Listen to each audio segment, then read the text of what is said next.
우리 주 예수 그리스도의 은혜와 하나님의 사랑 그리고 성령의 교제가 여러분 모두와 함께 하시기를 기원합니다. 오늘은 부활절 제3주입니다. 누가복음 24장 13절에서 35절 말씀으로 함께 은혜 나누기 원합니다. 오늘 말씀도 부활하신 예수님을 만나는 제자들의 이야기입니다. 즉 부활하신 예수님과 제자들이 함께 있는 곳으로서의 교회의 이야기이기도 하죠. 오늘 말씀은 계속 움직이고 있습니다.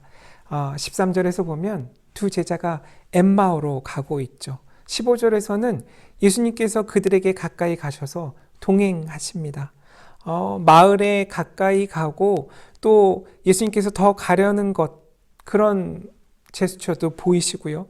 또 그들과 함께 유하러 들어가시고 또 그들에게 보이지 아니하시고 또 제자들은 그 부활한 예수님을 깨닫고 그때 바로 일어나서 예루살렘으로 돌아가는 그런 장면들도 있죠. 이 모든 움직임들이 예수님과 그 제자들의 모습을 표현하고 있습니다. 예수와 그의 제자들이 움직이고 있는 거죠. 그 움직임은 분명한 방향과 목적이 있습니다. 예수님의 이야기를 전하고 해석하고 또 예수님이 다른 사람들과 교제를 나누고 또 그 다른 사람들은 그 예수님을 본받아서 모든 것을 나누는 그 일련의 예수님과 예수를 따르는 제자들의 이야기, 그 방향과 목적이 드러나 있는 거죠. 그리고 그것이 바로 교회라고 오늘 말씀은 이야기하고 있는 것 같습니다. 이렇게 교회는 예수님과 함께 움직이는 사람들, 그 예수님과 제자들이 함께 움직이는 곳임을 이야기하는 거죠. 특히 지금 우리는 엠마오로 가고 있는 제자들과 유사한 그런 상황에 처해 있습니다. 새로운 상황, 새로운 정보, 새로운 경험, 그것들과 내가 이전에 갖고 있었던 세계관, 가치관, 그런 것들이 하나로 통합되려는 그런 때, 그런 시도 가운데 있는 거죠. 나의 옛사람과 나의 새사람이 하나로 이어지는 시기에 겪을 수 있는 여러 어려움들, 그래서 다가올 미래에 대해서 모르겠다라고 말하는 것이 너무도 자연스러운 그런 상황. 그래서 불확실하고 불안한 때를 살고 있는 것이 이 제자들과 우리와의 닮은 모습입니다. 어쩌면 이런 알 수 없는 시간 자체가 제자들에게는 예수님의 십자가 사건이 아니었을까라는 생각을 해보게 되는데요. 기대할 수 없었고 예상할 수 없는 상황이 그들에게도 시작되었고 우리에게도 이미 시작된 것이죠. 예수님과 함께하였던 과거의 나와 아직 부활하신 예수님을 만나지 못했거나 만났지만 깨닫지 못하고 있는 지금의 내가 연결되지 않은 그 지점에 제자들도 있고 우리도 있는 것이 아닌가라는 생각을 해봅니다. 그래서 앞으로의 나는 무엇을 해야 할지, 앞으로의 교회는 무엇을 어떻게 해야 할지 물어야 하는 때이기도 하죠. 그러한 십자가 사건 후에야 부활하신 예수님을 만나게 된다는 것을 오늘 말씀은 우리에게 증언하고 있습니다.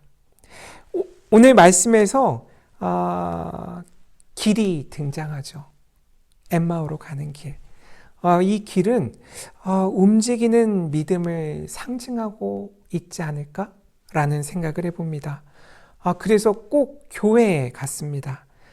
같은 곳을 향해 움직이면서 부활하신 예수님을 만나고 그 과정 가운데 말씀으로 이어지고 채워지는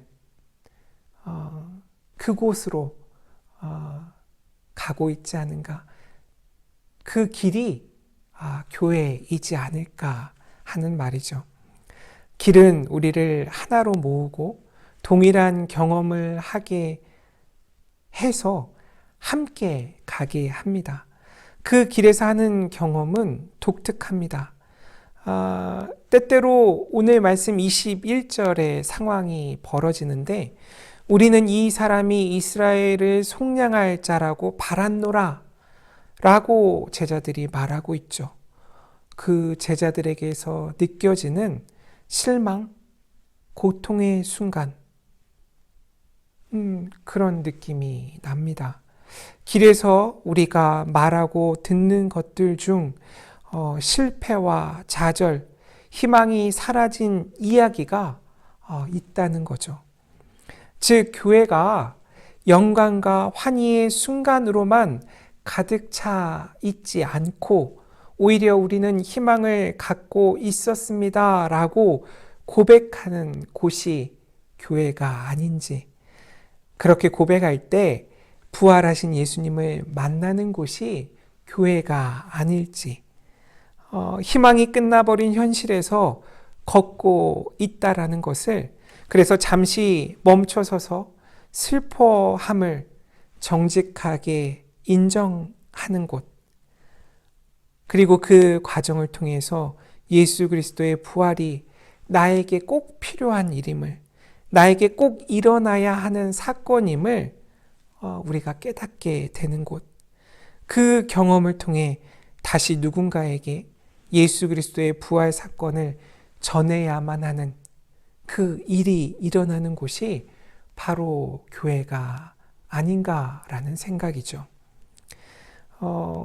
이런 슬픔과 좌절의 순간이 있지만, 그리고 그 과정을 통해서 부활하신 예수님을 만나는 그 와중에서도 오늘 말씀은 우리를 위로하고 있는데, 그것은 우리가 부활하신 예수님을 깨닫지 못하더라도 예수 그리스도는 우리와 함께 걷고 계신다라는 이야기를 계속하고 있습니다.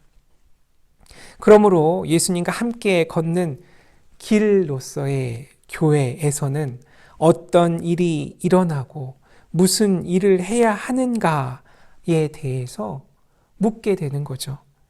17절에서 너희가 길 가면서 서로 주고받고 하는 이야기가 무엇이냐라고 예수님께서 물으시죠. 너에게, 나에게, 우리에게 무슨 일이 일어나고 있는지 예수님께서 궁금해하시고 듣고 싶어 하십니다. 그래서 가장 따끈따끈한 소식을 전해 들으시죠. 그 이야기는 예수님의 십자가 사건이었습니다. 결국 그 이야기를 전하는 것, 듣는 것, 그 이야기를 해석하는 것, 그 이야기를 오늘 본문은 하고 있습니다. 하나님이 창조하신 세상의 이야기를 우리가 하나님께 믿음의 언어로 고백하고 그 일이 어떤 뜻인지 다시 말씀을 통해, 기도함을 통해 듣는 일이 교회에서 일어나는 일이죠.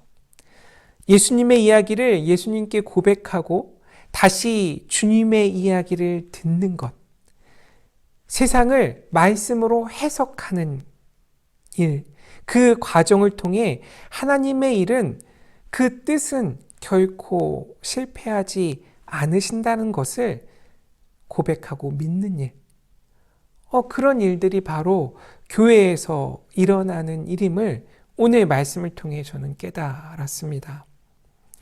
그리고 누군가는 아직 모르는 소식일 수도 있는, 그렇지만 꼭 알아야 하는 이야기가 바로 예수 그리스도의 이야기라는 것, 그 복음을 전해야 함을 오늘 말씀은 우리에게 증언하고 있죠.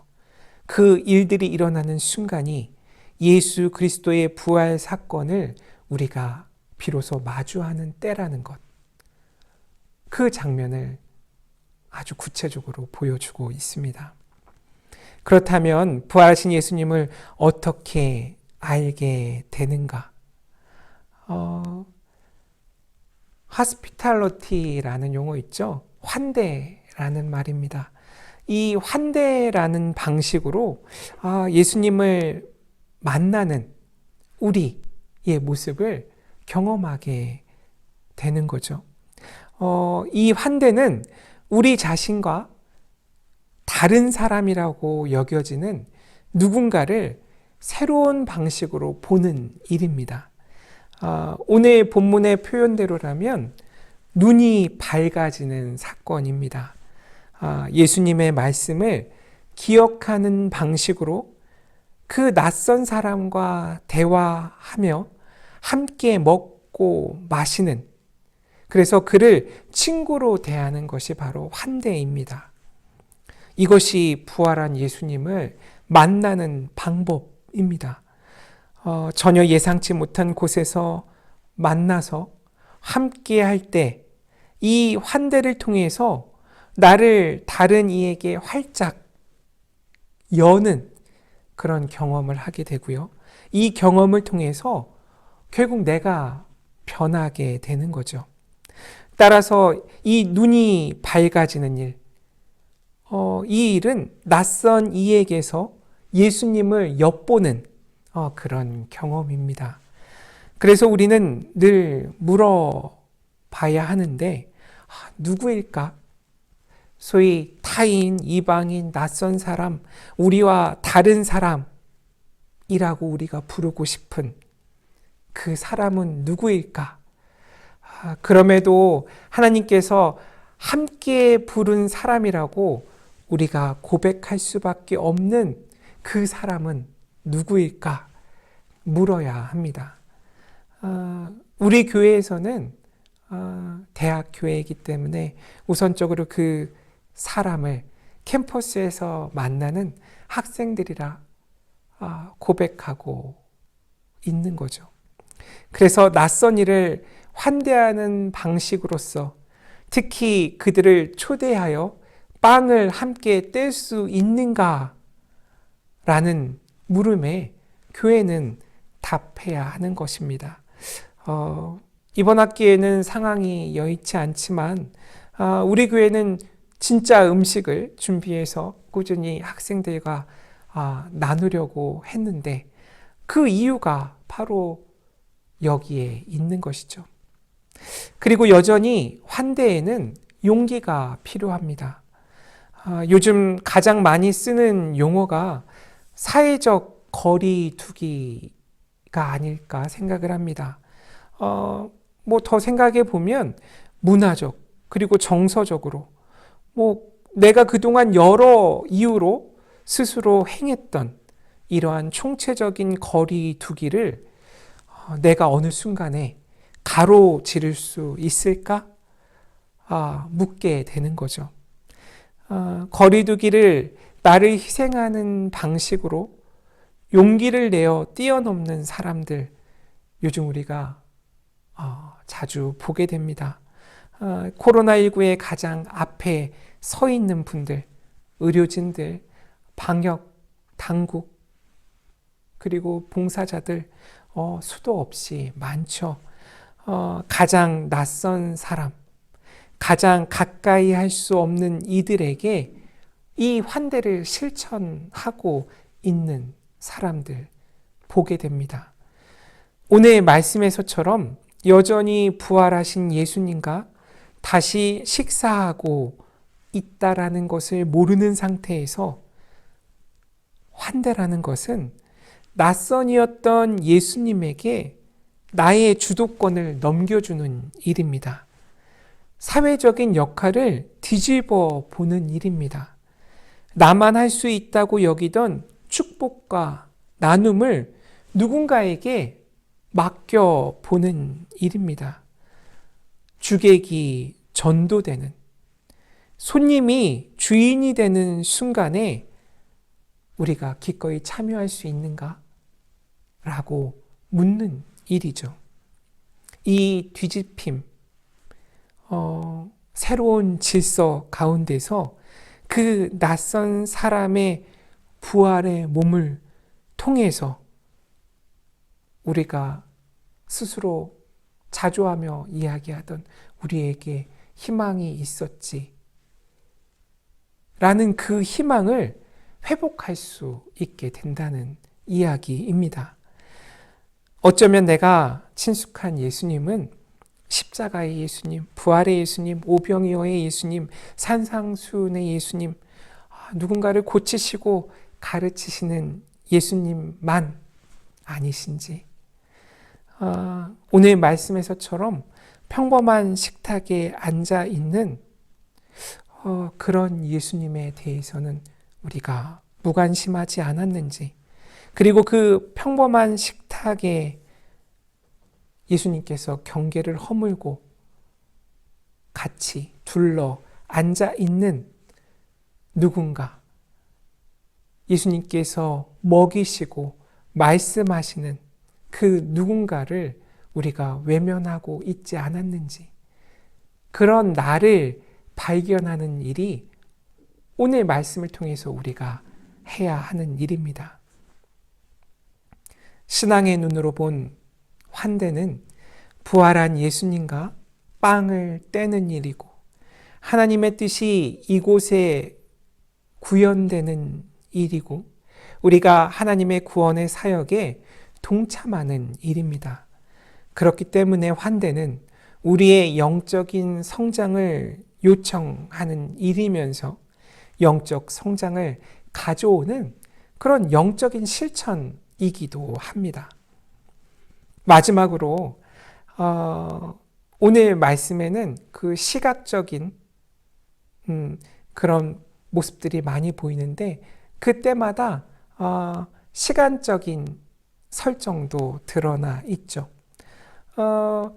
그래서 그 말씀을 쭉 묵상하다 보면 결국 우리가 깨닫는 것, 그것은 부활하신 예수님을 만난 그 제자들, 그리고 그 사건은 결국 환대의 방식으로 빵을 나눌 때 이루어진다는 것이고, 결국 그들이 마주한 진리는 예수님이 온종일 나와 우리와 함께 하셨다는 것을 깨닫는 데 있는 거죠. 이것이 임마누엘 신앙입니다.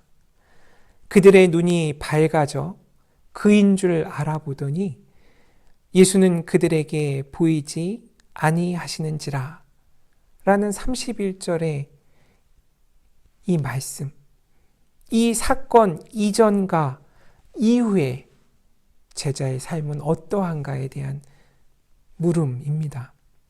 변화됐겠죠. 전혀 다른 사람으로 살아가는 것을 우리가 짐작할 수 있습니다. 진리이신 예수님을 감히 포착했던 그 찰나의 순간, 그리고 바로 곧바로 이어서 예수님의 부재의 시간, 이 묘한 교차 지점이 우리를 변화시킬 수 있는 능력을 주시는, 성령님이 함께 하시는 순간이고 부활 사건이라는 거죠. 교회는 엠마오로 가는 길에 있습니다. 길에 있는 예수님과 함께 걷는 동반자들이 모인 곳이 바로 교회입니다. 동료죠. 동지죠. 마음을 함께 나누는 친구입니다. 컴패니언이라는 표현 쓰죠. 동료라는 표현. 라틴어로 보면 이 어원 자체가 쿰, 함께라는 그 뜻과, 그리고 파니스, 파니스, 빵, 양식이라는 이 두 단어가 함께 합쳐진 단어죠. 결국에는 빵을 나눠 먹는 일을 하는 거죠. 그 길에서 신앙의 여정에서 함께 빵을 떼다가 부활하신 예수님을 만나는 사람들, 그 사람들이 바로 교회인 것이죠.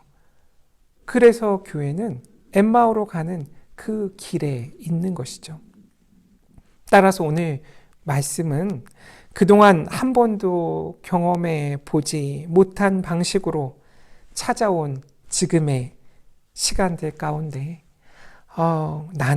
우리는 교회는 어떤 방식으로 단절되었던 모든 거리를 뛰어넘을 수 있을까 묻고 있습니다. 어떻게 예수 그리스도의 부활 사건에 참여할 수 있을까를 묻고 있습니다. 그 방법 중 하나가 환대라면 이 환대를 실현하는 구체적이고 창의적인 방법을 찾아내는 것. 그것이 지금 교회로서의 우리가 해야 할 중요하고 시급한 일이라는 그 메시지를 오늘 우리에게 주고 있는 것이죠.